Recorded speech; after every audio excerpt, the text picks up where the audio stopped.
최근 고 전두환의 손자 전우환 씨의 폭로가 이어지는 가운데 다시금 전두환의 일대기가 주목받고 있습니다. 1931년 경상남도 합천에서 태어나 2021년 90세 나이에 사망, 현재까지 최초이자 유일한 대머리 대통령 전두환. 1979년 박정희 대통령의 서거 이후 국가 권력을 빠르게 장악했습니다. 권력자로서는 원하던 바를 모두 이뤄냈던 전두환. 성공한 권력자지만 정치가로서는 완전히 실패했던 전두환. 그는 어째서 실패했으며 어째서 아무런 업적도 인정받지 못하게 되었을까요?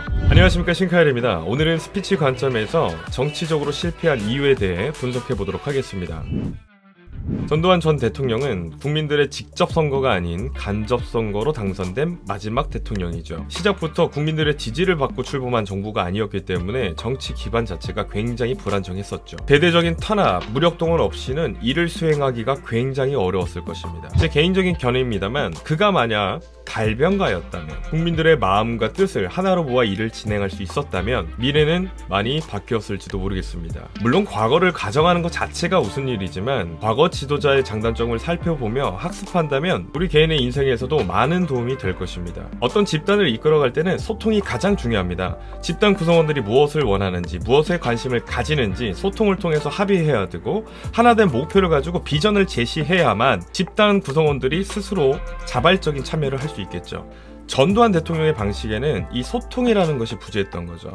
사회적인 업적을 떠나서 상대방의 의견을 묵살하고 공산당이라고 매도하면서 힘으로만 누르려고 했기 때문에 적절한 소통과 합의가 됐을 리 만무한 겁니다. 미국 심리학자 로널드 리교는 30년 동안의 연구 결과 강력한 리더십은 6가지에 의해 결정된다고 주장했습니다. 이 중 오늘 제가 분석하는 내용은 바로 첫 번째, 정서적 표현입니다. 심리학자 딩키 사이먼트의 학술 발표 대통령은 왜 성공하는가에 따르면 성공한 미국 대통령 대부분은 정서적 유대감을 이끌어내는 단어들, 예를 들어 사랑, 우정, 희망, 평화와 같은 어휘를 즐겨 썼다고 합니다. 즉, 말의 표현력이나 사용하는 어휘가 굉장히 중요했다는 거죠. 아다르고 어다른 게 언어입니다. 본질 자체가 똑같다고 하더라도 어떻게 포장하라고 어떻게 말을 하냐에 따라서 결과값은 달라질 수밖에 없다라는 거죠. 비싸다, 사치스럽다의 또 다른 말은 고급스럽다, 프리미엄이다 이죠.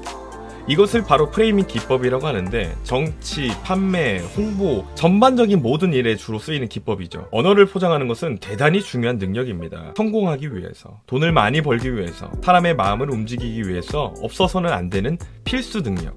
우리가 말을 배워야 되는 이유인 거죠. 세일즈 명언 중에 이런 말이 있습니다. 머리를 두드리면 실패하지만 가슴을 자극하면 지갑이 열린다. 감성 소구라고도 하는데, 여러분이 만약 꽃가게를 운영한다고 했을 때 꽃을 선물해보세요가 좋을까요? 사랑을 해보세요가 좋을까요? 여러분이 만약 영어학원을 운영한다고 했을 때 학부모들에게 아이들의 영어 교육은 필수입니다. 안 배우면 안 돼요. 큰일 나요. 아이가 멍청해질 수 있어요. 라고 말하는 것과 영어 교육은 필수입니다. 대기업 면접부터 고시, 공무원 시험, 자격증, 어학 시험, 유학 가는 것까지 영어는 필수적인 항목입니다. 영어를 잘해야지만 우리 아이가 남들이 우러러보는 직업을 가질 수 있어요. 둘 중 어떤 말에 더 설득력이 있을까요? 면접을 볼 때도 똑같습니다. 한 면접관이 경력이 참 없네요 라고 했을 때 예, 없습니다. 하지만 열심히 하겠습니다 라고 말하는 사람과 경력이 아직 많이 부족합니다. 하지만 도화지에는 무엇이든 그릴 수 있듯이 만약 저에게 그림을 알려주신다면 원하시는 가장 아름다운 그림을 그려보고 싶습니다. 느낌이 완전히 다르죠. 같은 돌이라고 할지라도 디딤돌이 되기도 걸림돌이 되기도 합니다. 여러분이 하시는 말 또한 마찬가지예요. 어떻게 쓰느냐에 따라서 내 인생의 걸림돌이 될 수도 디딤돌이 될 수도 있다라는 거죠. 말을 한번 배워보세요. 이론적으로 논리적으로만 그럴듯한 그런 말이 아니라 사람들의 마음을 움직일 수 있는 감성적인 언어를 저와 함께 배워보시는 겁니다.